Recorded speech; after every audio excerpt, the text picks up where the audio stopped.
என்ன பைக்ல வந்திருக்கா? ஃப்ரெண்டோட பைக். வாங்க மேடம், ஏறுங்க செல்வோம்.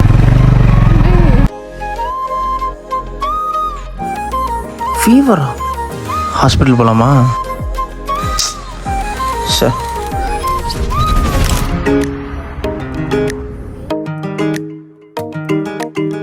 அடடா இவளா என் பக்கத்துல அழகா சிரிச்சானா பக்கத்துல சதஞ்ச போன ஏய், டீயா காஃபியா?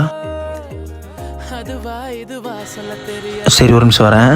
கனவா நாசிக்கல்ல தொலைஞ்சே போனேன் ஓ மொத்தத்துல ஒன்னும் புரிய ஏன்டி இப்படி பார்க்குற? பார்த்து மறந்து போச்சே என் மனசு. ஓ, இவளுக்கு பாதாம் பால் பிடிக்குமா?